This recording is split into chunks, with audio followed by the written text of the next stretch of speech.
We interrupt this broadcast with a breaking and terrifying update. Listen carefully, because what you're about to hear could save your life, or at least stop you from making a deadly mistake. This is a warning for everyone, especially those who live with dogs and trust them without question. This isn't just a rumor, not a campfire tale. Authorities have confirmed more and more cases like this, and the pattern can't be ignored. It always starts the same way, a dog refusing to sleep where it always has, instead crawling under the bed, shaking, and staring into the dark. No one knows why. Some shrug it off. Others whisper that dogs see what we can't. What happens after is uncertain. But one thing is sure, if your dog starts hiding under your bed, you need to ask yourself why. The case of Sarah Whitfield is the most chilling example. Sarah was 32, a nurse working endless night shifts in a small town in Pennsylvania. Her life had blurred into harsh lights, pressure, and silence. The only thing holding her steady was her golden retriever, Milo. He was loyal, gentle, always waiting by the door. That fall, Sarah rented a small cabin outside town, looking for quiet away from sirens and crowded streets. She told friends she wanted to heal her mind and give Milo more space to roam. At first, it was perfect. Morning coffee on the porch, Milo chasing squirrels, evenings reading by the fire. But within a week, she noticed something strange. Milo, who always slept at the foot of her bed, refused to stay there. Every night he whined, scratched, and forced himself under the frame. She thought it was nerves, maybe the new place. But she couldn't shake the feeling. She'd kneel, look under, and see Milo's wide eyes locked on the far corner, at nothing. Sarah joked with friends on the phone. "He's just being weird. Dogs do that." She forced a laugh. But inside, she wondered why his paws shook every time the lights went out.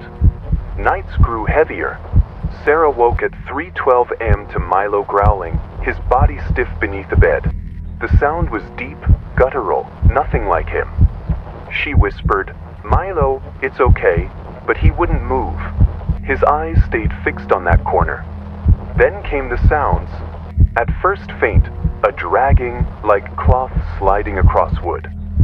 Then louder, creaks below the cabin, as if something heavy shifted right under her room. She called the landlord. He shrugged. "Old wood. Maybe rats." But rats don't knock 3 times on the underside of your bed. She tried sleeping with the lamp on. The scratching only grew. One night, she swore she heard breathing. Not Milo's panting, but a slower inhale, exhale, right by her headboard. Paranoia took her over. At work, she stared through patients, barely listening. At home, she checked closets, locked windows, latched the door twice. Still, the air felt thick, like a storm about to break. Neighbors spoke of strange things too. A woman said her dog vanished after weeks of hiding under furniture. A man muttered about shadows stretching too far at night. Sarah laughed nervously, pretending not to believe them. One evening, she heard Milo whimpering and rushed to the bedroom. He wasn't under the bed. Her stomach dropped. She found him clawing at the floorboards, tearing at the gap between wall and wood as if something were inside. She pulled him back, whispering, "Stop, stop, you're scaring me." The next morning, she noticed thin cracks spreading where Milo had scratched. When she touched them, the wood was damp, almost pulsing. On the 12th night, Sarah finally looked. Not just under the bed, but through the cracks Milo had made. She pulled back a loose board and froze. There was nothing beneath the cabin floor. No soil, no foundation, only black emptiness, too deep to see. And inside it, movement. Pale shapes pressed against something unseen. Fingers, too long, brushing the wood. Her stomach turned.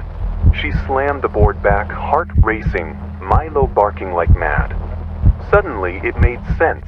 The neighbors, the vanishings, the scratching. The dogs weren't hiding. They were warning. staying near the only place those things couldn't reach. But now the barrier was thin, and Sarah had broken it herself. That night, she locked every door, stacked furniture against windows, and gripped a kitchen knife. Milo pressed tight against her leg, refusing to leave. The first thud came at 2:58 a.m. The bed shook hard, with splintering. Milo barked so wildly it barely sounded like him. Then, the floor split open. Hands shot out of the dark, clawing upward. Not human.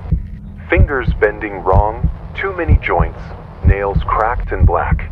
They grabbed at the bed, the sheets searching. Sarah screamed, stabbing down, the blades slicing air but never slowing them. She grabbed Milo and bolted down the hall, but the cabin shook like it was alive. From every room came dragging sounds, closer, closer. She reached the front door. The key jammed. Something outside pressed it shut. She threw her shoulder into it until the wood cracked, then slipped into the freezing night. Branches whipped her face as she ran through the woods. Behind her, the cabin groaned, caving in with an inhuman howl. Milo stayed with her, fur bristling, eyes wide. But the forest wasn't safe. Shadows slid between trees, stretching, circling. She heard whispers, her name repeated in voices she almost knew. Her dead mother, old friends, all twisted, overlapping. She stumbled onto a gravel road, headlights flashing. Truck. She waved, screamed, "Help!" The driver slowed, eyes wide. Behind her, branches snapped loud. The driver yelled, "Get in! Now!" Sarah shoved Milo into the cab and climbed in after him. As the truck sped down the road, she looked back. The cabin was gone. Not broken, gone. Only a pit remained, swallowing the moonlight. Police searched later. They found only a circle of scorched earth where the cabin had been. No ruins, no frame. Just emptiness. Sarah was treated for shock, released a week later. Her one request, never to sleep in a room with a bed again. She kept Milo close, watching him, trusting his instincts more than her own. But the mystery grew. Reports spread of dogs refusing to sleep anywhere except under beds, in towns miles apart at the same time. Experts brushed it off as panic, a story gone viral. But survivors whispered something else. The dogs aren't hiding. They're guarding us. And if your dog ever sleeps under your bed, pray they never stop.